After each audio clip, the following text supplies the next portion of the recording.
जय हिंद साथियों। स्वागत है आपका हमारे YouTube channel path to excel में। साथियों, आज हम लोग प्रीवियस ईयर क्वेश्चंस की सीरीज में चैप्टर 5 फिजिक्स का ये पार्ट थर्ड होगा हमारा। तो चैप्टर 5 में हम लोग ने क्या पढ़ा था? चैप्टर 5 में हम लोग ने इलास्टिसिटी का कॉन्सेप्ट पढ़ा था, स्ट्रेस स्ट्रेन का कॉन्सेप्ट पढ़ा था जो कि हुक्स लॉ का कॉन्सेप्ट है। फिर विस्कोसिटी के बारे में पढ़ा था, सरफेस टेंशन के बारे में पढ़ा था, कैपिलैरिटी के बारे में पढ़ा था, साथ ही साथ प्रेशर ऑन लिक्विड के बारे में पढ़ा था, आर्किमिडीज प्रिंसिपल के बारे में पढ़ा था, लॉ ऑफ फ्लोटेशन के बारे में पढ़ा था, बर्नौलीज थ्योरम के बारे में पढ़ा था और पास्कल्स लॉ के बारे में पढ़ा था। ठीक है, तो इन सारी कॉन्सेप्ट्स में से जो भी सवाल आए थे हमारे प्रीवियस ईयर एग्जाम्स में, जैसे UP PCS, BPSC, Rajasthan administrative services, CDS, Jharkhand services, Chhattisgarh services, NDA, तो इन सारी प्रीवियस ईयर क्वेश्चंस को यहाँ पे कलेक्ट करके आपके सामने रखा गया है। और साथ ही साथ कोशिश ये की गई है जितने भी क्वेश्चन सॉल्व किए गए हैं उनके साथ साथ छोटा छोटा एक्सप्लेनेशन देते चलें, ताकि आपको कुछ चीज़ें अगर नहीं समझ में आ रही हैं तो यहाँ से समझ में आ जाए। हालांकि डिटेल में हम लोग ने चैप्टर 5 में पूरा डिस्कस किया है, ये सारे कॉन्सेप्ट्स, इनके एप्लीकेशंस देखे थे, इनसे रिलेटेड एग्जाम्पल्स भी देखे हैं। तो बेहतर यही होगा कि आप चैप्टर 5 देखें, उनमें सारे कॉन्सेप्ट्स को अपने स्ट्रॉन्ग करें और उसके बाद पीवाईक्यूज को अटेम्प्ट करें। ठीक है, तो अब यहाँ पे हम लोग पार्ट 3 प्रीवियस ईयर क्वेश्चंस का देखते हैं। चलिए, नेक्स्ट क्वेश्चन है आपके सामने। It is difficult to cut things with a blunt knife because अगर कोई चाकू तेज़ धार की नहीं है तो उससे चीज़ें क्यों नहीं कटेंगी। सिंपल सा प्रेशर वाला फॉर्मूला है, ठीक है, प्रेशर वाला कॉन्सेप्ट लग रहा है। देखिए कौन सा प्रेशर वाला कॉन्सेप्ट हमारे ऑप्शंस में सही है। तो आपके ऑप्शन है pressure exerted by knife for a given force increases with increases in bluntness. ठीक है, अगर प्रेशर बढ़ जाता ब्लंटनेस के बढ़ाने से तो क्या होता, तो हमारा ऑब्जेक्ट आराम से कट जाता। ठीक है, ये तो गलत है। A sharp edge decreases the pressure exerted by knife for a given force. Sharp edge है मतलब तेज धार है, तो क्या वो प्रेशर कम करेगा? नहीं, बिल्कुल गलत। ठीक है, जैसे यहाँ पे उसकी धार कम होने से क्या प्रेशर बढ़ेगा? तो बिल्कुल नहीं, धार कम होने से तो प्रेशर कम ही होगा ना, प्रेशर बढ़ेगा तो है नहीं धार कम होने से। इसी तरीके से धार ज़्यादा होने पे प्रेशर घटेगा नहीं, डिक्रीज नहीं करेगा, प्रेशर प्रेशर इंक्रीज करेगा, तो ये भी ऑप्शन गलत है। ठीक है, a blunt knife decreases the pressure for a given force, ये बिल्कुल सही बात है। जो ब्लंट नाइफ है जिसमें तेज धार नहीं है उसकी वजह से क्या होता है, प्रेशर कम लगने लगता है। ठीक है, प्रेशर कम लगता है इसलिए फ्रूट्स कट नहीं होते हैं। ठीक है, अब blunt knife decreases the area of enter, ये तो बेकार चीज़ है। ठीक है, तो ऑप्शन सी इसका सही आंसर होना चाहिए। ठीक है, ऑप्शन सी। ठीक है, तो किसी सतह की इकाई क्षेत्रफल पर लगने वाले अभिलंब बल को दाब कहते हैं। ठीक है, प्रेशर किसको कहते हैं? किसी भी एरिया पे लगने वाले फोर्स को। ठीक है, अभिलंब बल को किसी भी अविलंब बल किसी इकाई क्षेत्रफल में लगता है तो उसको क्या कहते हैं? दाब कहते हैं, प्रेशर अपॉन फोर्स। ठीक है, प्रेशर अपॉन फोर्स, किसी भी एरिया पे पर्टिकुलर फोर्स लगता है तो उसको प्रेशर कहते हैं। ठीक है, इसकी इकाई न्यूटन प्रति मीटर वर्ग होती है। न्यूटन क्यों? क्योंकि फोर्स की वैल्यू होती है न्यूटन, फोर्स की एसआई यूनिट होती है न्यूटन, एरिया की होती है metre square, length into breadth. ठीक है, मीटर स्क्वायर, तो एन मीटर स्क्वायर जाती है, न्यूटन प्रति वर्ग मीटर होती है। अतः भौतेरे चाकू से, भौतेरे मतलब ब्लंट चाकू से चीज़ें काटना मुश्किल होता है, क्योंकि भौतेरे चाकू के धार का क्षेत्रफल अधिक होने के कारण किसी दिए गए बल के दाब का भौतरा चाकू कम कर देता है। ठीक है, तो ब्लंट नाइफ होने की वजह से एरिया बढ़ जाता है। ठीक है, एरिया बढ़ जाता है जिसकी वजह से प्रेशर कम हो जाता है और चीज़ें कट नहीं पाती हैं। ठीक है, बहुत ही आसान था ये कॉन्सेप्ट, हम लोग 50 बार पिछले क्वेश्चन में कर चुके हैं, CDS 2012 का क्वेश्चन था। ठीक है, नेक्स्ट हमारा जो क्वेश्चन है वो है हाइड्रोलिक ब्रेक्स और हाइड्रोलिक लिफ्ट पे। तो ये तो आराम से बता सकते हैं आप कहाँ पे काम करता है, ये पास्कल लॉ के बेसिस पे काम करता है। ठीक है, पास्कल लॉ क्या कहता है?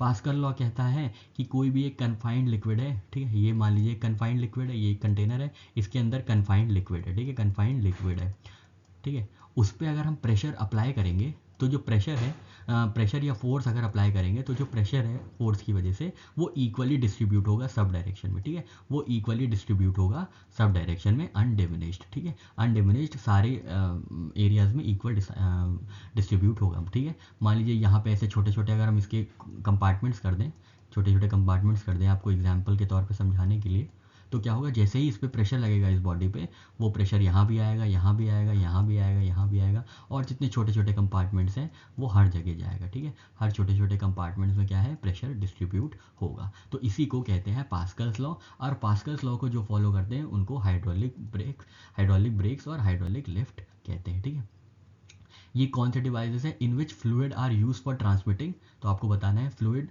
जो है क्या ट्रांसमिट करती है। तो फोर्स लग रहा है ना, तो फोर्स ट्रांसमिट करेंगी किसके फॉर्म में? प्रेशर के फॉर्म में, ठीक है। तो याद रखना है फोर्स के फॉर्म में ये आते हैं, ठीक है, फोर्स लगता है, ठीक है। द्रव चालित ब्रेक या हाइड्रो इलेक्ट्रिक ब्रेक और द्रव चालित लिफ्ट में बल का संचरण तरल के माध्यम से होता है, ठीक है। हमने आपको बताया कोई फोर्स लग रही है किस पे? लिक्विड पे, कंफाइंड लिक्विड पे, ठीक है।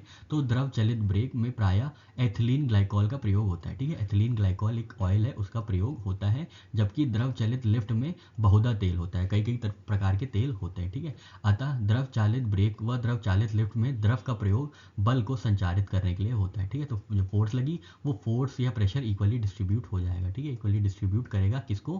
प्रेशर को, जिसकी वजह से वो मूवमेंट का रिस्ट्रिक्ट करेगा या मूवमेंट को आगे बढ़ने में मदद करेगा, ठीक है। तो याद रखिएगा फोर्स है इसका सही आंसर, प्रेशर नहीं होगा, ठीक है। प्रेशर डिस्ट्रीब्यूट करता है, ठीक है।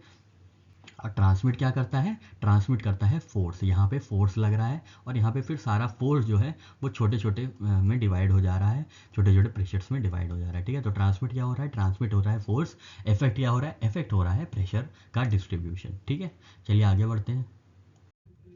नेक्स्ट क्वेश्चन है आपके सामने, क्वेश्चन नंबर 19, CDS 2010 का क्वेश्चन है। आपको ये नहीं देखना है क्वेश्चन कहाँ आ रहा है, किस एग्जाम में आ रहा है, आपको बस ये चेक करना है कि आपका जो फाउंडेशन है, आपकी जो टेस्टिंग है वो सही हो रही है कि नहीं।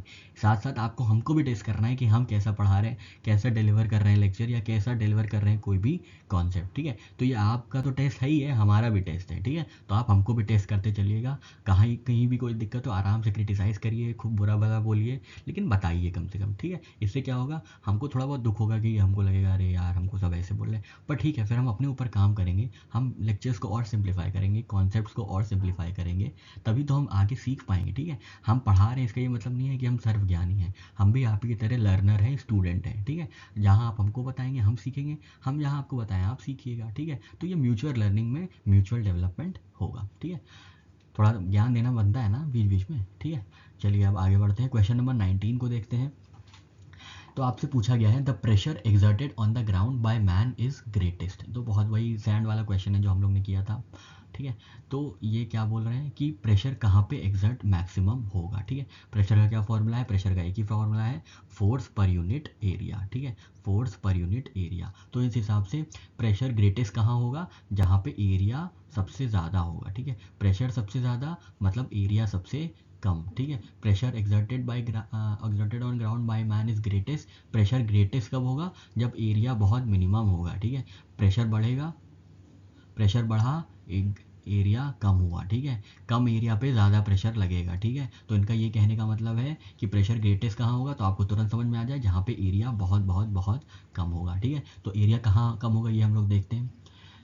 ऑप्शन ए है when he lies down on the ground, जब ये ऐसे लेट जाएगा तब प्रेशर एरिया कम होगा क्या? एरिया तो इतना ज़्यादा हो गया, ठीक है। तो प्रेशर एकदम डिस्ट्रीब्यूट हो गया, जिसकी वजह से प्रेशर कम लगेगा, ग्रेटेस्ट तो नहीं लगेगा, ठीक है। प्रेशर लगेगा पर ग्रेटेस्ट नहीं लगेगा। नेक्स्ट है आपके option B, when he stands on toes of 1 foot. बिल्कुल सही बात है, एक टो पे खड़े होने पे बहुत कम एरिया होगा, जिसकी वजह से प्रेशर बहुत ज़्यादा होगा, ठीक है। एक टो, ये मान लीजिए एक अंगूठे पे खड़ा है तो एरिया बहुत कम है, प्रेशर बहुत ज़्यादा होगा। क्यों? क्योंकि इन्वर्सली प्रोपोर्शनल है, एरिया जब कम तो प्रेशर बहुत ज़्यादा, ठीक है। एरिया बहुत कम है सिंगल टो का, एक अंगूठे का एरिया बहुत कम है, ठीक है, जिसकी वजह से प्रेशर ज़्यादा होगा, ठीक है। ऑप्शन सी, ऑप्शन बी अभी तक लग रहा है, आप देखते हैं आगे। Option C, when he stands with both feet flat on the ground, ठीक है। तो बोथ फीट मतलब दोनों टांगों का, अगर वो दोनों टांगों पे खड़ा है तो भी क्या होगा, एरिया थोड़ा ज़्यादा हो गया टो से, ठीक है। टो से ज़्यादा हुआ, भले लेटने से कम हुआ, ठीक है। लेटने वाले पोजीशन से एरिया कम है खड़े होने वाले, ठीक है। लेटने वाले का एरिया ज़्यादा है खड़े होने वाले की पोजीशन से, पर फिर भी अंगूठे का जो एरिया है वो सबसे कम है। तो अभी तक सबसे ज़्यादा प्रेशर कहाँ पे अप्लाई हो रहा है? अंगूठे पे अप्लाई हो रहा है, ठीक है। डी है all of the above yield, नहीं ये तो गलत है, प्रेशर हर जगह सेम नहीं रहेगा, ठीक है। तो ऑप्शन बी इसका सही आंसर होना चाहिए, ठीक है। तो एकाग्र क्षेत्रफल पर लगने वाले बाल को दब कहते हैं, ठीक है, वाले बल को दाब कहते हैं, सॉरी, ठीक है, गलत बोल दिया, उल्टा बोल दिया। एक मनुष्य द्वारा भूमि पर लगाया गया दबाव सबसे अधिक तब होगा जब वह एक पैरों की उंगलियों पर खड़ा होता है, क्योंकि एरिया कम होता है, क्योंकि इस स्थिति में भूमि सतह में संपर्क आए उसके पैर के क्षेत्रफल का मान सबसे कम होता है। एरिया जो है अंगूठे का सबसे कम होता है, जिसकी वजह से भूमि सतह पर लगा दाब सबसे अधिक होता है, ठीक है। Pressure is equal to force upon area वाला फॉर्मूला लगेगा, ठीक है। चलिए आगे बढ़ते हैं और नेक्स्ट क्वेश्चन देखते हैं। नेक्स्ट क्वेश्चन है आपके सामने, CDS 2020 का है, ठीक है, सॉरी CDS 2010 का है।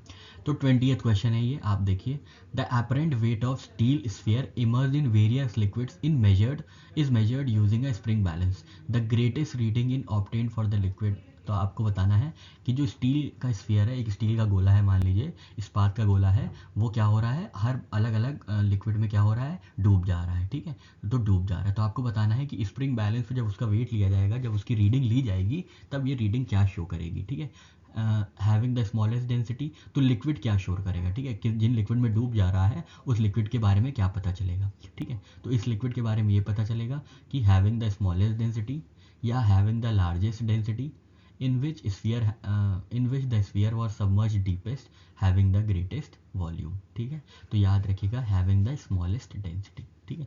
तो ये greatest reading in the obtain for a liquid having the smallest density, क्योंकि डेंसिटी सबसे कम है, ठीक है, डेंसिटी सबसे कम है, मॉलिक्यूल्स बहुत दूर दूर है, तो इसकी वजह से जो है स्टील का जो स्फीयर है वो डूब जाएगा, ठीक है। ये हमने बात की थी जब हम लोग प्रीवियस ईयर क्वेश्चन इसी चैप्टर के सॉल्व कर रहे थे, तो हमने देखा था कि कैसे डेंस ऑब्जेक्ट्स जो हैं अलाउ नहीं करते एंट्री करने के लिए किसी भी फिजिकल ऑब्जेक्ट को, क्योंकि मॉलिक्यूलर फोर्सेज वो बहुत स्ट्रांग होती है, मॉलिक्यूल्स बहुत पास में होते हैं, और जो लिक्विड में कम डेंसिटी होती है उसके मॉलिक्यूल्स दूर दूर होते हैं, इसकी वजह से फिजिकल एंट्री आसान हो जाती है, ठीक है। इसकी वजह से अपथर्स फोर्स भी कम लगता है, ठीक है। तो इसका सही आंसर होगा option A, having the smallest density. जिसकी डेंसिटी सबसे कम होगी वो क्या होगा, वही ये रीडिंग शो करेगा, क्योंकि स्टील का स्फीयर जो है जितनी ज़्यादा डेंसिटी होगी उतना ज़्यादा फ्लोट करेगा, जितनी कम डेंसिटी होगी उतना ही वो इमर्स हो जाएगा, ठीक है। सबमर्ज कम होगा जब वेट और डेंसिटी बराबर होगी, वेट और डेंसिटी बराबर होगी, या वेट या डेंसिटी बराबर होगी, या वेट या अपथर्स फोर्स बराबर होगा। ये सारी बातें हम लोग ने अभी थोड़े पहले क्वेश्चंस में की है, ठीक है। तो इसका एक एक्सप्लेनेशन देख लेते हैं। कमानीदार तुला एक प्रकार का तुला है, मतलब तराजू के बारे में बात हो रही है, स्प्रिंग बैलेंस की बात हो रही है, इसमें स्प्रिंग होती है, ये सब नहीं जानना है आपको।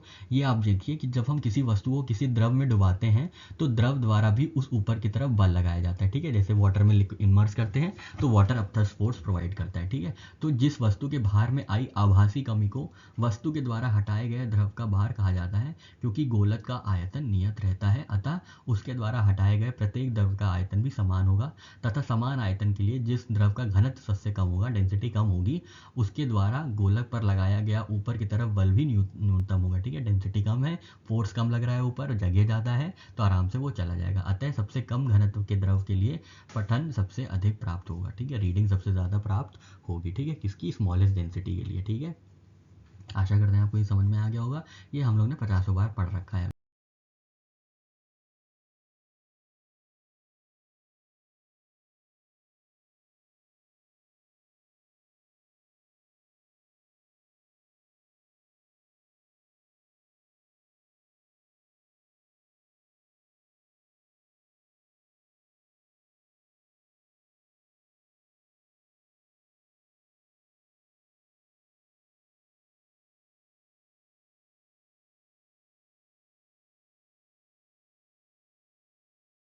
नेक्स्ट क्वेश्चन है आपके सामने, क्वेश्चन नंबर 21 उत्तराखंड PCS 2002 का है।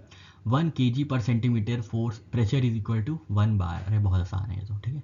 प्रेशर क्या होता है, प्रेशर होता है फोर्स अपॉन एरिया, ठीक है, या वेट अपॉन एरिया, ठीक है। वेट होता है 1 किलोग्राम, एरिया होगा सेंटीमीटर स्क्वायर में, तो वो किसके बराबर हो जाएगा, बार के। प्रेशर की यूनिट क्या होती है, बार होती है, ठीक है, प्रेशर की यूनिट बार होती है। बार और न्यूटन में क्या रिलेशन है, हम लोग ने देखा था, 1 न्यूटन इज इक्वल टू 10⁵ बार, ठीक है, 1 न्यूटन इज इक्वल टू 10⁵ बार, ठीक है, ये देखा था हम लोग ने, ठीक है। प्रेशर की यूनिट वैसे तो होती है पास्कल SI यूनिट, बार भी यूज़ की जाती है CGS यूनिट, ठीक है।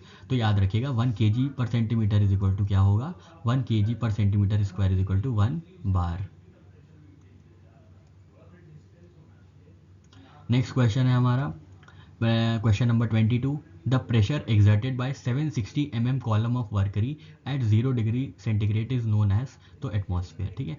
ये एटमॉस्फेयर, ये मरकरी जो है 60 मिलीमीटर पे अगर कोई प्रेशर एग्जर्ट कर रही है तो उसको एटमॉस्फेरिक प्रेशर कहते हैं, ठीक है। बस इतना याद रखिएगा, ये आप एकदम रट लीजिएगा, इसमें कोई और कॉन्सेप्ट नहीं है, ठीक है। एकांक क्षेत्रफल पर कार्य करने वाले बल को दाब कहलाता है, ठीक है। दाब का मात्रक न्यूटन पर मीटर स्क्वायर होता है या पास्कल होता है, हमने आपको बताया है।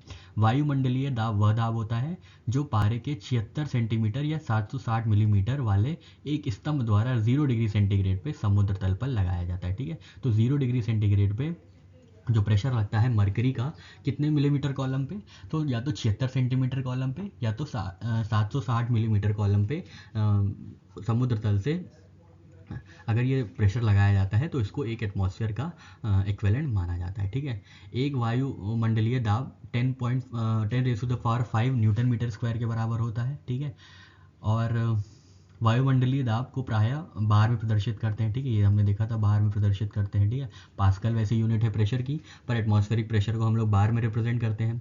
वायुमंडल का दाब पारे के स्तंभ में 76 मीटर से व्यक्त होता है, जो 1.013 बार से प्रदर्शित किया जाता है। ठीक है, तो 176 सेंटीमीटर इज इक्वल टू कितना बार हो जाएगा, मतलब वायुमंडल का दाब जो प्रेशर हो जाएगा वो कितना हो जाएगा, 1.013 बार। कितने सेंटीमीटर पे, कितने लेंथ ऑफ कॉलम पे, तो 76 मीटर पे, 76 सेंटीमीटर पे। ठीक है, आशा करते हैं चीज़ें समझ में आई होंगी। बढ़ते हैं आगे।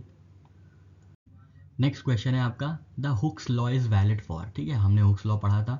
ठीक है, हम आपको एक बात बता देते हैं हल्की सी हुक्स लॉ की क्या होता है, ताकि आप ये क्वेश्चन एक बार यहाँ से समझ के अटेम्प्ट कर पाए, फिर आप चैप्टर 5 में जाके देख सकते हैं हुक्स लॉ का कंप्लीट एक्सप्लेनेशन। ठीक है, तो सबसे पहले मान लीजिए एक ये बॉडी है, ये एक बॉल है। ठीक है, इस पर यहाँ से एक्सटर्नल प्रेशर लगा। ठीक है, एक्सटर्नल प्रेशर लगा। ठीक है, एक्सटर्नल प्रेशर लगा। ठीक है, तो ये क्या हुआ, एक्सटर्नल प्रेशर लगने के बाद ये डिफॉर्म हो गई, ये बॉडी ऐसे हो गई। ठीक है, बॉल ऐसे दब गई। ठीक है, बॉल ऐसे दब गई। ठीक है, आपने कॉस्को की बॉल देखी होगी, जब आप उसको प्रेस करेंगे, या अभी चलिए आम का सीज़न है, तो आम अगर आप प्रेस करते हैं, ये आम है, आम नहीं बनाएंगे, आम बहुत गंदा बनाते हैं हम। ठीक है, आम मान लीजिए ये आम है, ये आम है मान लीजिए मैंगो। ठीक है, इस पर आपने प्रेशर लगाया, बीच में प्रेशर लगाया, तो ये डिफॉर्म हो गया इस स्टेज में। ठीक है, ये डिफॉर्म हो गया इस स्थिति में, हो गया इस स्टेट में हो गया। ठीक है, अब जब ये डिफॉर्म हुआ तो क्या होगा, ये जो फोर्स लग रही है क्या होगी, न्यूटन लॉ ऑफ मोशन क्या कहता है, कोई भी फोर्स लगेगी तो उसके इक्वल ऑपोजिट फोर्स एक लगेगी। ठीक है, तो इसके अंदर एक इंटरनल फोर्स लगती है। ठीक है, ये एक्सटर्नल फोर्स लगती है, ये इंटरनल फोर्स लगती है। इंटरनल फोर्स क्यों लगेगी, ताकि ये गड्ढा आ गया है, ये डिफॉर्मेशन आ गया है, इसको अपने ओरिजिनल स्टेट में जाने के लिए। ठीक है, तो ये हम आपको दूसरा, अब जब ये क्या है, ये डिफॉर्म्ड स्टेट में है, अब ये स्टेट है, ये जा रही है अपने ओरिजिनल स्टेट को अचीव करने के लिए। ठीक है, ये जा रही है अपने ओरिजिनल स्टेट को अचीव करने के लिए। ये ओरिजिनल स्टेट कैसे अचीव करेगी, जब इंटरनल प्रेशर लगेगा। ठीक है, इंटरनल प्रेशर लगेगा। ठीक है, तो याद रखिएगा, फिर क्या होगा, धीरे धीरे धीरे धीरे जो आम है, आम आपका एकदम ऐसे हो जाएगा। ठीक है, आम एकदम कैसे हो गया, आम एकदम ऐसे हो गया। ठीक है, आम एकदम ऐसे हो गया। ठीक है, तो याद रखिएगा कि ये जो आम की स्थिति हुई थी, पहले क्या हुआ था, पहले डिफॉर्म हुआ था, फिर जब डिफॉर्मेशन स्टेट से रिफॉर्मेशन स्टेटस हुआ था, जहाँ पे वो अपनी ओरिजिनल जो भी शेप है उसका अटेन करने के लिए फोर्स लगा रहा था, उस टेंडेंसी को इलास्टिसिटी कहते हैं। ठीक है, उस टेंडेंसी को क्या कहते हैं, इलास्टिसिटी कहते हैं। ठीक है, और जो यहाँ पे एक्सटर्नल फोर्स जब आपने लगाया था, एक्सटर्नल फोर्स जब आपने लगाया था यहाँ पे, ये वाला यूज़ करते हैं, ये वाला। ठीक है, एक्सटर्नल फोर्स जो लगा था, एक्सटर्नल फोर्स जो लगा था उसको कहते हैं स्ट्रेन। ठीक है, उसको क्या कहते हैं, स्ट्रेन कहते हैं। ठीक है, उसको क्या कहते हैं, स्ट्रेन कहते हैं। जो एक्सटर्नल पुश था उसको स्ट्रेन कहते हैं। ठीक है, और जो इंटरनल फोर्स है, जो ऑपोजिट लग रहा है स्ट्रेन के, उसको हम लोग स्ट्रेस कहते हैं। ठीक है, उसको हम लोग स्ट्रेस कहते हैं। ठीक है, उसको हम लोग क्या कहते हैं, हम लोग इसको स्ट्रेस कहते हैं। ठीक है, तो हुक्स लॉ कहते हैं, अब हुक्स लॉ यहाँ पे आके कहता है कि जितना स्ट्रेन लगेगा उतने ही प्रपोर्शन में स्ट्रेस लगेगा। ठीक है, जितना मान लीजिए यहाँ पे 10 न्यूटन स्ट्रेस लगा, 10 न्यूटन स्ट्रेन लगा, तो स्ट्रेस भी कितना होगा, स्ट्रेस भी जो होगा वो 10 न्यूटन का ही होगा। ठीक है, उससे ज़्यादा नहीं, उससे कम नहीं। अगर ज़्यादा लग जाएगा तो ये बॉडी ऐसे थी, फिर ऐसे हो जाएगी, ज़्यादा लग गया तो बहुत ज़्यादा बाहर निकल गई। ठीक है, और कम लगी अगर फोर्स 10 न्यूटन से, तो क्या होगा, ये अपनी ओरिजिनल स्टेट ही नहीं अचीव कर पाएगी। तो इसलिए बराबर जो है, बराबर फोर्स लगेगा, स्ट्रेस और स्ट्रेन के जो फोर्स है वो आपस में बराबर होंगे। बस क्या होगा, स्ट्रेस जो है वो इंटरनल फोर्स है, स्ट्रेन जो है वो एक्सटर्नल फोर्स है। ठीक है, तो ये हुक्स लॉ के कहना है कि स्ट्रेस अपॉन स्ट्रेन। ठीक है, ये एक उन्होंने कोफिशिएंट ऑफ इलास्टिसिटी दिया था, स्ट्रेस अपॉन स्ट्रेन। ठीक है, जितना स्ट्रेस लगेगा उतना ही अनुपात में स्ट्रेन लगेगा। ठीक है, यहाँ पे क्या बोला है, Hooke's law is valid for only proportional region of stress और स्ट्रेन कर्व। बिल्कुल सही बात है, जितना प्रोपोर्शनल रीजन में स्ट्रेस लगेगा उतना ही प्रोपोर्शनल रीजन में स्ट्रेन भी लगेगा। ठीक है, एंटायर स्ट्रेस स्ट्रेन कर्व पे नहीं लगेगा, जितना प्रोपोर्शनल रीजन है उसी पे लगेगा। ठीक है, एंटायर इलास्टिक रीजन नहीं, इलास्टिसिटी से कोई मतलब नहीं है। Elastic as well as plastic region बिल्कुल गलत है, ठीक है।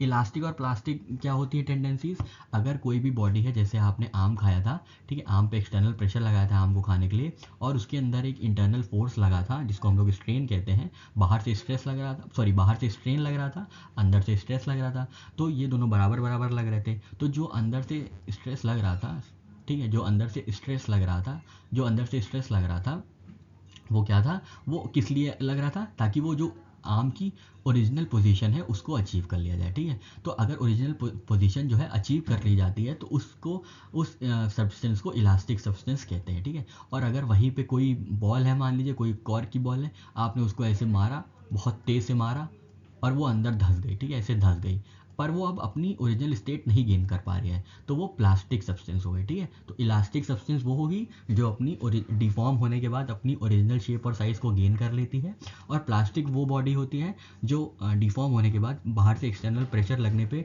डिफॉर्मेशन होने के बाद वो अपनी जो ओरिजिनल शेप और साइज़ है उसको अचीव नहीं कर पाती है, तो उसको कहते हैं प्लास्टिक सब्सटेंस, ठीक है। तो ये डिफरेंस होता है इलास्टिक और प्लास्टिक सब्सटेंस में, ठीक है।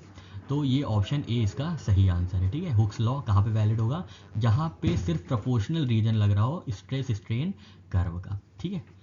नेक्स्ट बढ़ते हैं, ये आप एक्सप्लेनेशन देख लीजिएगा, एक्सप्लेनेशन थोड़ा सा टेक्निकल है, जो हमने बताया आप उसी को याद रखिएगा, ठीक है। चैप्टर क्वेश्चन नंबर 25 देखते हैं, which one of the following is not a result of surface tension, ठीक है। तो सरफेस टेंशन के बारे में हम लोग ने देखा था कि ये लिक्विड की वो टेंडेंसी होती है जिसके अंदर वो क्या करती है, कोशिश करती है कि least minimum surface area acquire हो, ठीक है, इसीलिए बबल फॉर्म हो जाती है, ठीक है। सरफेस टेंशन हाई होता है वाटर का, जिसकी वजह से वो बबल फॉर्म हो जाता है, ठीक है। तो बबल का ये जो सरफेस एरिया है ये बहुत कम है, ठीक है, बहुत कम है, ठीक है। और ऑयल का सरफेस टेंशन कम है, जिसकी वजह से ये ऑयल स्प्रेड हो जाता है वाटर पे, ठीक है, क्योंकि सरफेस टेंशन हाई है, सरफेस टेंशन कम है, सॉरी सरफेस टेंशन कम है, तो ये मिनिमम मिनिमम सरफेस एरिया को एक्वायर नहीं करना चाहेगा वाटर, जबकि सरफेस टेंशन हाई है वाटर का, इसलिए वाटर की जो ड्रॉपलेट्स होती हैं वो स्फीयर हो जाती हैं, क्योंकि उन्होंने less surface area absorb acquire करना होता है, ठीक है। तो ये सरफेस टेंशन का जो कॉन्सेप्ट है हमने अभी चैप्टर 5 में देखा था, ठीक है। यहाँ पे देख लेते हैं, और चैप्टर 5 में ही हम लोग ने सरफेस टेंशन के जो एप्लीकेशन है उनके बारे में देखा था, ठीक है। तो यहाँ पे देख लेते हैं कौन कौन से एप्लीकेशन सरफेस टेंशन को प्रोपोगेट कर रहे हैं या सपोर्ट कर रहे हैं, ठीक है। ऑप्शन ए है nearly spherical drop of rain, बिल्कुल सही बात है, क्योंकि स्फीयर में बहुत कम लीस्ट सरफेस एरिया एक्वायर किया है, ठीक है, लीस्ट सरफेस एरिया एक्वायर किया है, बिल्कुल सही बात है, ठीक है, ये सही बात है सरफेस टेंशन की। बी कैपिलरी राइज, बिल्कुल सही बात है, कैपिलरी जो लिक्विड राइज करती है, कन्फाइंड लिक्विड कैपिलरी ट्यूब में अगर राइज करती है सरफेस टेंशन की वजह से करती है। Removal of dirt by soap और डिटर्जेंट, बिल्कुल सही बात है। फ्लो ऑफ लिक्विड, ठीक है, फ्लो ऑफ लिक्विड विस्कोसिटी की वजह से होता है, ना कि सरफेस टेंशन की वजह से, ठीक है। तो हमने विस्कोसिटी का कॉन्सेप्ट देखा था, उसमें देखा था कि विस्कोसिटी अगर ज़्यादा है किसी लिक्विड की तो वो डेंसिटी ज़्यादा होगी उसकी लिक्विड की, वो थिक ज़्यादा होगी, और रेट ऑफ फ्लो जो है, फ्लो ऑफ लिक्विड है, वो कम होगा, ठीक है। तो जो ऑप्शन डी है ये विस्कोसिटी का है, ठीक है, ये विस्कोसिटी का कॉन्सेप्ट है, ना कि सरफेस टेंशन का कॉन्सेप्ट है, ठीक है। किसी इसका एक्सप्लेनेशन देख लेते हैं, तो आंसर डी है इसका।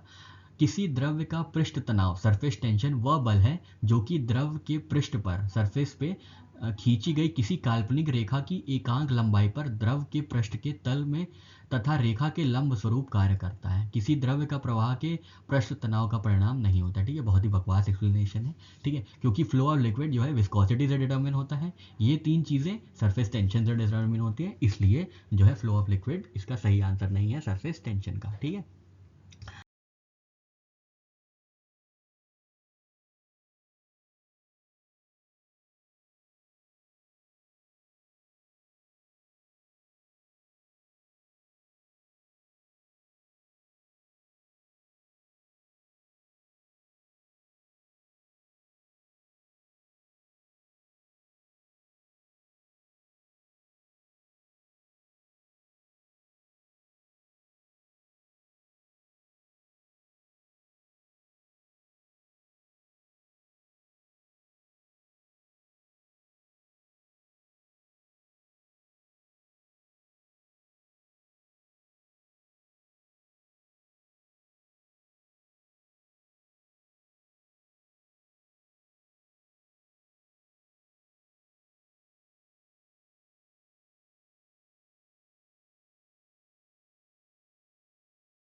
नेक्स्ट क्वेश्चन है आपके सामने, the principle of cleaning by soap is surface tension. बहुत आसान है। विस्कोसिटी से rate of flow of liquid determine होता है, इलास्टिसिटी से ओरिजिनल शेप और साइज डिटर्मिन होता है, फ्लोटेशन से सबमर्जेंस, फ्लोटेशन या इमर्जिंग चीज़ें डिटर्मिन होती हैं। क्लीनिंग जो है सोप के द्वारा वो सरफेस टेंशन से क्या होती है, डिटर्मिन होती है। ठीक है, चलिए आगे बढ़ते हैं। नेक्स्ट क्वेश्चन है आपके सामने, question number 29, oil and water do not mixed because of property of bulk modulus, बिल्कुल गलत है। शेयर स्ट्रेन, ये इलास्टिसिटी का कॉन्सेप्ट है। वॉल्यूम इफेक्ट, नहीं, मतलब है सरफेस टेंशन, बिल्कुल ये सही बात है। ठीक है, सरफेस टेंशन की वजह से जो है ऑयल और वाटर मिक्स नहीं होते हैं। ठीक है, ऑयल फ्लोट करता है वाटर के ऊपर, क्यों? क्योंकि सरफेस टेंशन जो ऑयल वाटर का है वो ज़्यादा है। ठीक है, सरफेस टेंशन जो वाटर का है वो ज़्यादा है ऑयल से। ठीक है, जिसकी वजह से ऑयल फ्लोट करता है। सरफेस टेंशन इनका ज़्यादा है वाटर का, सरफेस टेंशन ऑयल का कम है, इसलिए फ्लोट करता है, मिक्स नहीं होता है।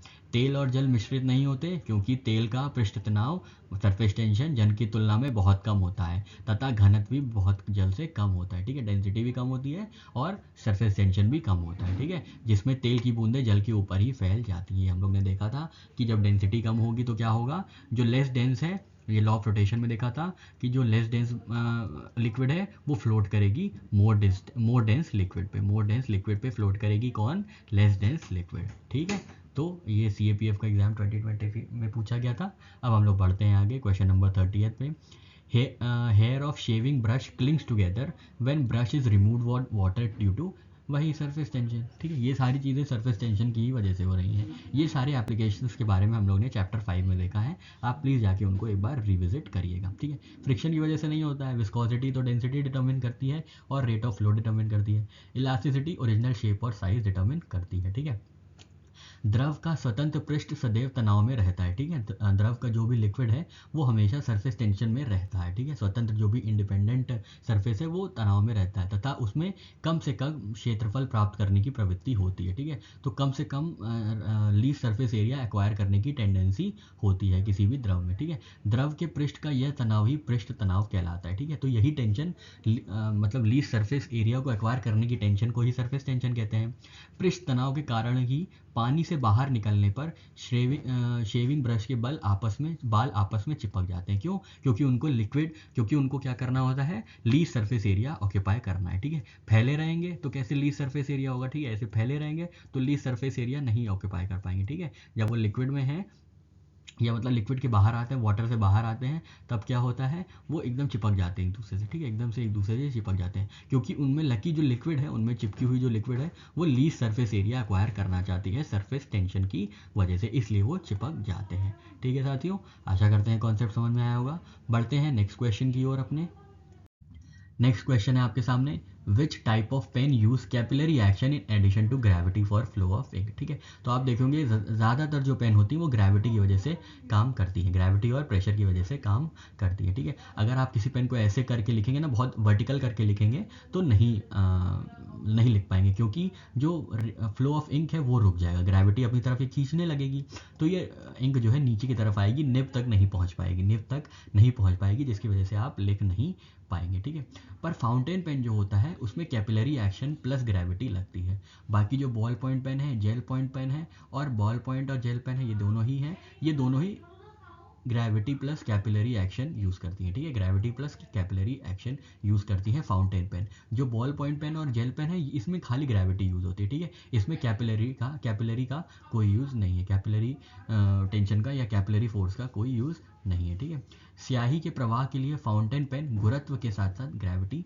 के साथ साथ कोशिका क्रिया का भी प्रयोग करता है, अर्थात फाउंटेन पेन गुरुत्व के साथ कोशिका क्रिया के सिद्धांत पर काम करता है। ठीक है, मतलब एक पतली सी कैपिलरी एक्शन क्या होता है कि लिक्विड अपने आप राइज कर जाती है कोई पतली सी ट्यूब में, यही कैपिलरी एक्शन होता है। ठीक है, तो पतली सी ट्यूब रहती है फाउंटेन पेन में, जिसकी वजह से ग्रेविटेशन भी काम करता है और कैपिलरी भी काम करती है, जिसकी वजह से जो है इंक राइज कर जाती है और निब तक पहुंच जाती है। ठीक है, कोशिक क्रिया मतलब कोशिका क्रिया ये होती है वही वाली कैपिलरी एक्शन में द्रव पतली नलियों द्वारा ऊपर की ओर चढ़ जाता है। ठीक है, कैपिलरी एक्शन की वजह से ऊपर चढ़ जाता है। ठीक है, जैसे पौधे द्वारा पानी सोखने की क्रिया या लालटेन का जलना। ठीक है, इसकी वजह से क्या होता है कि कैपिलरी एक्शन की वजह से लिक्विड राइज कर जाता है। ठीक है, लिक्विड राइज कर जाता है, जिसकी वजह से फाउंटेन पेन जो है यहाँ पे निब के पास इंक पहुँच जाती है और आराम से फाउंटेन पेन से लिखा जा सकता है, ठीक है। जबकि बॉल पॉइंट पेन और जेल पेन में क्या होता है, सिर्फ ग्रेविटी काम करती है, ठीक है।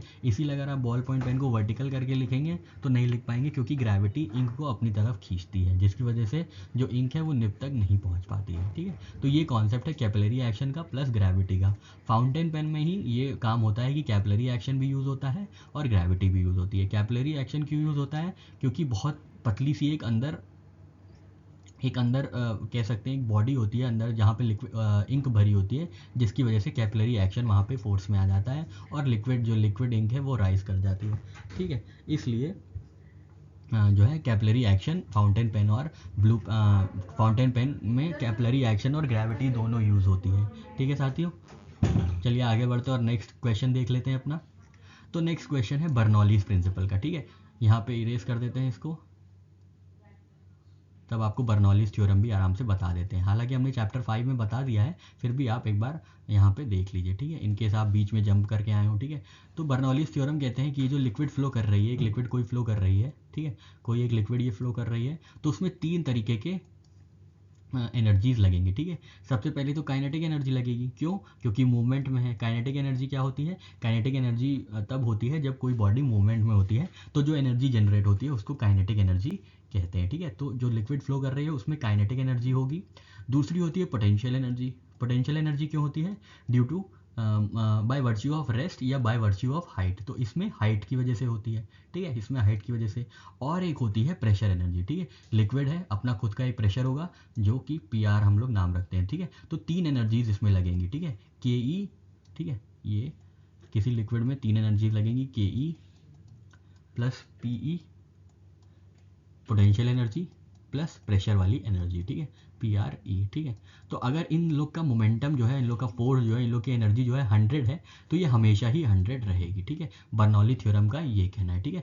KE plus PE plus pressure energy is equal to 100 अगर है, तो ये 100 पूरे के पूरे मोशन में रहेगी, ठीक है। मतलब ये है कि अगर ये मान लीजिए KE 50 है और ये 30 है PE, ठीक है, 50 3 80 और ये 20, ठीक है, तो ये 100 रहेगी, ठीक है। हालांकि इनमें चेंज हो सकता है, जैसे KE जो हो सकती है 30 हो जाए, पोटेंशियल एनर्जी 60 हो जाए और प्रेशर 10 हो जाए, ठीक है। लेकिन फाइनल वैल्यू जो है, जो एनर्जी मोमेंटम है, जो एनर्जी कंजर्वेशन है, वो सेम रहेगा, ठीक है। तो एनर्जी जो अंदर है वो कंजर्व रहेगी, ठीक है। एनर्जी की यूनिट्स बदल सकती हैं अंदर, KE ज़्यादा हो सकता है, प्रेशर कम हो सकता है, प्रेशर ज़्यादा हो सकता है, पोटेंशियल एनर्जी बढ़ सकती है, पर जो टोटल मोमेंटम है, टोटल मोमेंटम जो है, या मोमेंटम कह रहे हैं, टोटल एनर्जी जो है वो कंजर्व रहेगी। Kinetic energy plus potential energy plus pressure energy हमेशा इक्वल रहेगी, ये बर्नौलीज थ्योरम का कहना है, ठीक है। तो यहाँ पे देख लेते हैं क्या पूछा है, यहाँ पे देख लेते हैं, Bernoulli's principle is based on which of the following laws, ठीक है। Option A conservation of mass, बिल्कुल गलत। Option B conservation of momentum, बिल्कुल गलत। Third conservation of angular momentum, बिल्कुल गलत। कंजर्वेशन ऑफ एनर्जी, बिल्कुल सही, यही है, हमने आपको बताया ना कि कोई एक लिक्विड मूव कर रही है, उसमें काइनेटिक एनर्जी होगी, पोटेंशियल एनर्जी होगी और प्रेशर एनर्जी होगी, और ये तीनों का जो समेशन है इन एनर्जीज़ का, वो हमेशा सेम रहेगा। मतलब एनर्जी जो लिक्विड में है, फ्लो करती हुई लिक्विड में जो एनर्जी है, वो कंजर्वेशन प्रिंसिपल फॉलो करेगी, ठीक है। यही इसका एक्सप्लेनेशन है, आप पढ़ लीजिएगा। अब हम लोग बढ़ते हैं आगे, अपना नेक्स्ट क्वेश्चन देखते हैं। नेक्स्ट क्वेश्चन है आपके सामने, whether an object will float और sink in a liquid depends upon. तो ये लॉ ऑफ फ्लोटेशन का कॉन्सेप्ट है, एक बार जल्दी से देख लेते हैं किस पे डिपेंड करता है। तो सबसे पहले वेट पे डिपेंड करता है और डेंसिटी पे डिपेंड करता है, ठीक है। ये 2 फैक्टर्स हैं जो लॉ ऑफ फ्लोटेशन बोलता है, ठीक है। वेट ज़्यादा है डेंसिटी से, ठीक है, मतलब वेट ज़्यादा है डेंसिटी से तो डूब जाएगी, डेंसिटी कम है तो डूब जाएगी, ठीक है। दूसरी चीज़ बोलता है डेंसिटी कम है और डेंसिटी ज़्यादा है, तो जो कम डेंस है, मतलब जिसकी डेंसिटी कम है, लेस है, वो फ्लोट करेगी, जिसकी डेंसिटी ज़्यादा है, मोर है, ठीक है। तो जो लेस डेंस लिक्विड है वो मोर डेंस लिक्विड पे फ्लोट करेगी, ये लॉ ऑफ फ्लोटेशन बोलता है, ठीक है। तो यही चीज़ें देखनी है। Mass of the object only, option A बिल्कुल गलत है, बिल्कुल मास पे तो नहीं डिपेंड करता है। Mass of the object and density of the liquid only, बिल्कुल गलत है, मास का कोई रोल ही नहीं है, रोल मैक्सिमम होगा तो वेट का होगा। नेक्स्ट है difference in densities of object and liquid, बिल्कुल सही बात है। डेंसिटी जो भी डिफरेंस होगा, डेंसिटीज में जो डिफरेंस होगा, उसके बेसिस पे क्या होगा, डिपेंड करेगा कि ऑब्जेक्ट फ्लोट करेगा या सिंक करेगा, ठीक है। डेंसिटी लेस है और फ्लोटिंग वाला जो ऑब्जेक्ट है उसकी डेंसिटी लेस है जिस पे फ्लोट कर रहा है उसकी डेंसिटी से, ठीक है। डेंसिटी जो ये है, इसकी डेंसिटी अगर ज़्यादा हुई तो ये फ्लोट करेगा ऊपर वाला, ठीक है।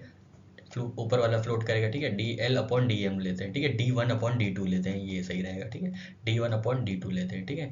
ये डेंसिटी 1 है, ये डेंसिटी 2 है, ठीक है। अगर डेंसिटी 1 कम है डेंसिटी 2 से, D2 बड़ा है D1 से, ठीक है, तब तो ये सिंक करेगी, ठीक है, तब तो ये सिंक करेगी। पर अगर D1 का वैल्यू ज़्यादा है D2 से, डेंसिटी ज़्यादा है 1 की, तो ये फ्लोट नहीं करेगी, ये अंदर चली जाएगी, इमर्स हो जाएगी, ठीक है। ये हम लोग ने देखा था, लॉ ऑफ फ्लोटेशन में भी देखा था, और जो हम लोग ने प्रीवियस ईयर क्वेश्चन अभी अटेम्प्ट किए हैं उन्हें भी देखा था, ठीक है। तो different in densities of the object and liquid makes an object either float और ईदर सिंक, ठीक, और सिंक, सॉरी, ठीक है। नेक्स्ट क्वेश्चन है हमारा question number 55, why ice floats on water. बिल्कुल वही बात है, डेंसिटी की बात है, ठीक है। डेंसिटी ऑफ आइस कम होती है लेस देन वाटर, ठीक है, बहुत बार हम लोग पढ़ चुके हैं। बर्फ का घनत्व पानी के घनत्व से कम होता है, अर्थात समान समान द्रव्यमान के लिए जल का घनत्व बर्फ के घनत्व से अधिक होना चाहिए। बर्फ का घनत्व होता है 0.916 लगभग, जबकि जल का घनत्व हम लोग ने देखा था 1 होता है, ठीक है। तो जो 1 से जिसकी डेंसिटी कम होगी वो फ्लोट करेगी, जिसकी डेंसिटी ज़्यादा होगी वो सिंक कर जाएगी। इसलिए जो बर्फ की डेंसिटी है, आइस की डेंसिटी है, ये 0.9 है, ठीक है, 0.9 है, या 0.92 मान लीजिए स्पेसिफिकली, 0.92 है जो कि कम है 1 से, ठीक है, जो कि कम है 1 से, जिसकी वजह से ये फ्लोट करेगी, ठीक है। अगर ऐसा ही कोई ऑब्जेक्ट हो जाए, कोई मरकरी ऑब्जेक्ट हो जाए जिसकी डेंसिटी अराउंड 1.3 है, तो वो सिंक कर जाएगी वाटर में, ठीक है। जहाँ बर्फ फ्लोट करेगी वहाँ पे मरकरी सिंक कर जाएगी, क्योंकि डेंसिटीज का डिफरेंस है, ठीक है। तो ऑब्जेक्ट फ्लोट या सिंक करेगा हम लोग ने देखा था due to by virtue of densities, difference in densities. और आइस फ्लोट क्यों करती है, क्योंकि डेंसिटी आइस की कम है when compared with density of water, ठीक है। ये नेक्स्ट क्वेश्चन देखते हैं हम लोग। नेक्स्ट क्वेश्चन है आपके सामने question number 60, which when salt is mixed with in water. जब सॉल्ट को पानी में मिलाया जाता है तब क्या चेंजेस महसूस किए जाते हैं, ठीक है। जब नमक को पानी में मिलाया जाता है तो क्या चीज़ें बदलती हैं, क्या बदलाव देखे जाते हैं, आपको ये बताना है, ठीक है। तो आपके ऑप्शंस हैं boiling point increases and freezing point decreases, आपका पहला ऑप्शन ए है। सेकेंड ऑप्शन बी ये है कि boiling point decreases and freezing point increases. Third option है both boiling point and freezing point decreases. Next option है last option, both boiling point और freezing point increases, ठीक है। तो आप एक ये रिलेशन याद रखिएगा कि जब भी कोई इम्प्योरिटी मिलाई जाती है, ठीक है, पानी में जैसे इम्प्योरिटी मिलाई जा रही है सॉल्ट की, तो क्या होता है, जो मेल्टिंग पॉइंट होती है सब्सटेंस की वो कम हो जाती है, ठीक है। मेल्टिंग पॉइंट क्या होती है, कम हो जाती है, ठीक है। मेल्टिंग पॉइंट कम हो जाती है, मतलब रुकिए एक मिनट, हाँ, इम्प्योरिटीज़ के मिलाने से क्या होता है, मेल्टिंग पॉइंट कम हो जाती है, मतलब इन्वर्सली प्रोपोर्शनल, ठीक है, इन्वर्सली प्रोपोर्शनल मेल्टिंग पॉइंट, ठीक है। मेल्टिंग पॉइंट मतलब आई क्या है, इम्प्योरिटी है, और मेल्टिंग पॉइंट और फ्रीजिंग पॉइंट, मेल्टिंग पॉइंट के आगे फ्रीजिंग पॉइंट आ जाता है, ठीक है। तो मेल्टिंग पॉइंट और क्या हो जाता है, मेल्टिंग पॉइंट कम हो जाता है। इम्प्योरिटी मिलाने पे मेल्टिंग पॉइंट कम हो जाती है, ठीक है।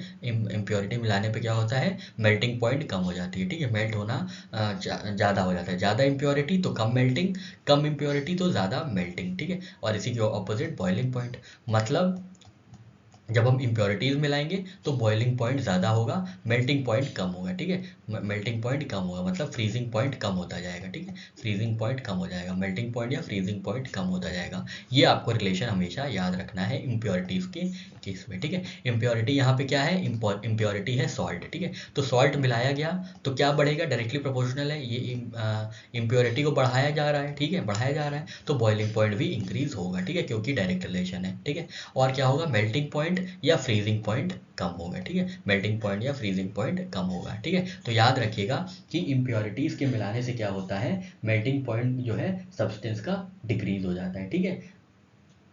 मेल्टिंग पॉइंट क्या होता है, डिक्रीज हो जाता है, ठीक है। मेल्टिंग पॉइंट डिक्रीज हो जाता है इम्प्योरिटी के मिलाने से, ठीक है। तो सॉल्ट जब वाटर में मिलाया गया तो इम्प्योरिटी बढ़ी, बॉइलिंग पॉइंट कम हुआ, क्या बॉइलिंग पॉइंट बढ़ा, क्या कम होगा, मेल्टिंग पॉइंट या फ्रीजिंग पॉइंट। तो इसका सही आंसर होना चाहिए ऑप्शन ए, ठीक है।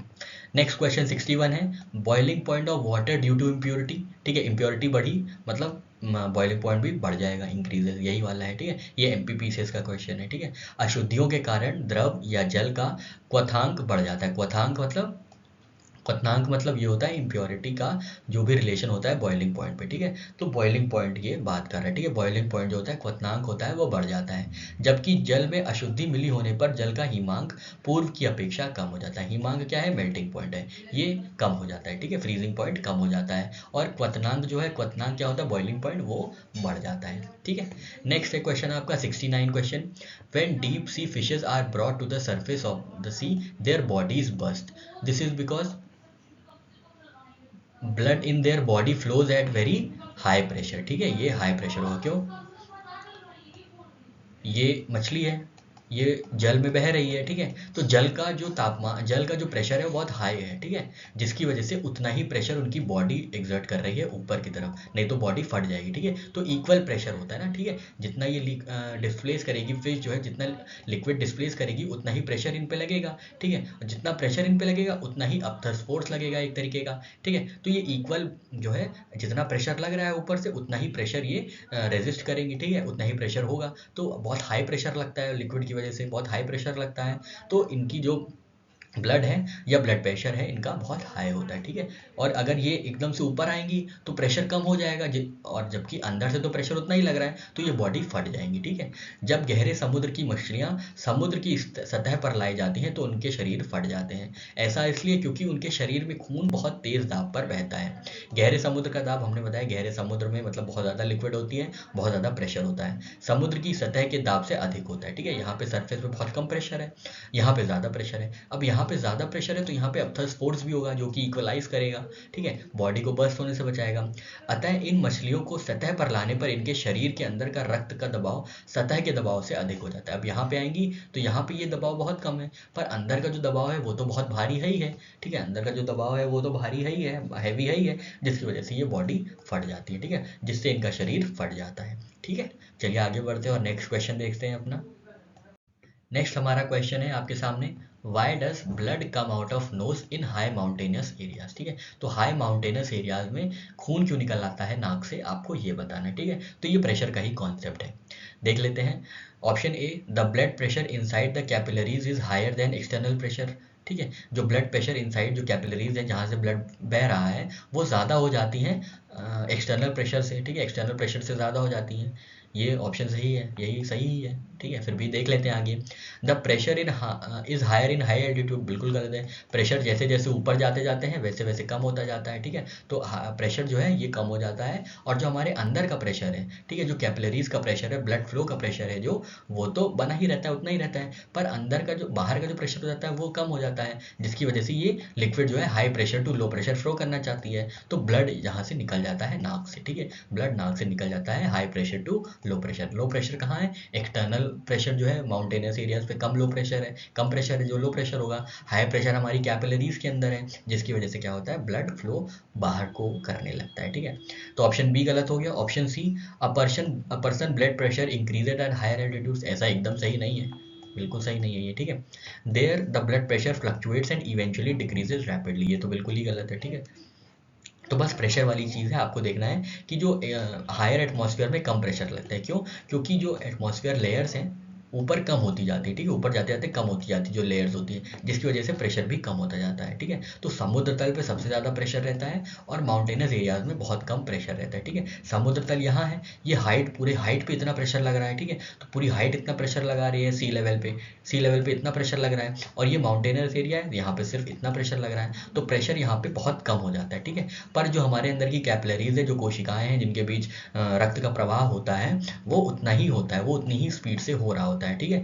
पर ये ज़्यादा हो जाता है फिर एक्सटर्नल, यहाँ पे उतना ही हो रहा है, ठीक है, सी लेवल पे उतना ही हो रहा है, तो हमें कुछ नहीं हो रहा है, ठीक है। हाँ, मतलब यहाँ पे एक्सटर्नल प्रेशर जितना है उतना ही हमारा इंटरनल प्रेशर भी है, ठीक है, तो यहाँ पे कुछ नहीं हो रहा है हमें। पर जैसे ही हम माउंटेनियस एरियाज में पहुँचते हैं यहाँ पे प्रेशर बहुत कम हो जाता है, ठीक है, यहाँ प्रेशर कम हो जाता है, पर हमारे अंदर का जो प्रेशर है वो तो उतना ही है, वो तो हाई प्रेशर पे ही है, तो ये हाई प्रेशर से लो प्रेशर लिक्विड मूव करने लगती है, ठीक है। तो आपको पता होगा एयर भी high pressure to low pressure move करती है, ठीक है, लिक्विड भी high pressure to low pressure move करती है। तो हाई प्रेशर क्या है, हाई प्रेशर अंदर की कैपिलरीज है, बाहर मतलब एक्सटर्नल प्रेशर की ओर बहने लगती हैं, जिसकी वजह से हमारे नोज से खून निकलने लगता है, ब्लीडिंग होने लगती है, ठीक है। तो इसका एक्सप्लेनेशन देख लेते हैं। पृथ्वी तल से ऊंचाई में वृद्धि होने के साथ साथ वायुमंडलीय दबाव का मान घट जाता है, ठीक है। तो वायुमंडलीय मतलब एटमॉस्फेरिक प्रेशर का जो एटमॉस्फेरिक प्रेशर का जो एटमॉस्फेरिक प्रेशर है वो घट जाता है, वो रिड्यूस हो जाता है, क्योंकि वहाँ पे उतनी एक्सटर्नल जो भी एटमॉस्फेयर का ब्लैंकेट है वो कम होता है कंपेयर्ड विद सी लेवल। ठीक है, हम जैसे जैसे पृथ्वी तल से ऊपर जाते जाते हैं हमारी रक्त वाहिकाओं के भीतर रक्त का दबाव बाहरी दबाव से अधिक होता जाता है। ठीक है, जैसे जैसे ऊपर जाते जाएंगे एक्सटर्नल प्रेशर जो इंटरनल प्रेशर है वो बढ़ता जाएगा, इंटरनल प्रेशर कम हो जाएगा, जिससे रक्त वाहिकाएं फट जाती हैं, जिससे जो अंदर की कैपिलरीज हैं वो फट जाती हैं। इसके परिणाम स्वरूप हमारे नाक से खून आना या कान से खून आना जैसी घटनाएं प्रदर्शित होने लगती है। ठीक है, तो आपने खुद ऑब्जर्व किया होगा कि कोशिकाएं फट जाती हैं और बाहर आने लगती है। ठीक है, जैसे हम लोग ने फिश वाला एग्जाम्पल देखा था कि उनकी बॉडी ही पूरी फट जाती है। ठीक है, बॉडी ही पूरी क्यों फट जाती है, क्योंकि वो बहुत हाई प्रेशर पे उनका जो शरीर है ऑपरेट करता रहता है, और सरफेस पे आने पे वो एकदम से कम हो जाता है, जिसकी वजह से जो प्रेशर डिफरेंसेस है उसकी वजह से बॉडी फट जाती है। ठीक है साथियों, आशा करते हैं आपको ये सेशन अच्छा लगा होगा। सारे क्वेश्चंस डिस्कस कर लिए हैं, अब हम लोग नए कॉन्सेप्ट की ओर बढ़ेंगे। या तो हम लोग अभी ऑप्टिक्स डिस्कस करेंगे इसके बाद, या तो एनर्जीज को डिस्कस करेंगे। ठीक है, इन दो टॉपिक्स में से कोई एक टॉपिक को डिस्कस किया जाएगा और फिर उसके PYQs को अटेम्प्ट किया जाएगा। ठीक है, तो आशा करते हैं आपको ये पूरा जो 3-4 पार्ट बने हैं, 3 पार्ट्स बने हैं, आपको अच्छे लगे होंगे, समझ में आए होंगे। खूब तैयारी करते रहिए, खूब अच्छे से पढ़िए और जल्दी से सिलेक्शन लेके अपने मम्मी पापा को प्राउड फील करवाइए, गौरवान्वित महसूस करवाइए। ठीक है, ये सभी भाई बहनों के लिए है हमारे। ठीक है, जो हमारी बहनें हैं वो भी गौरवान्वित महसूस कराएं अपने मम्मी पापा को, माता पिता को, और जो भाई हैं उनके ऊपर तो खासा ही जिम्मेदारी है कि वो अपने माँ बाप को प्राउड फील कराएं। ठीक है, तो इसी आशा के साथ कि आप लोग जल्दी सफल होंगे, हम लोग फिर मिलेंगे एक नए वीडियो के साथ, नए कॉन्सेप्ट के साथ। तब तक के लिए साथियों खूब ढेर सारा ख्याल रखिएगा। जय हिंद, जय भारत।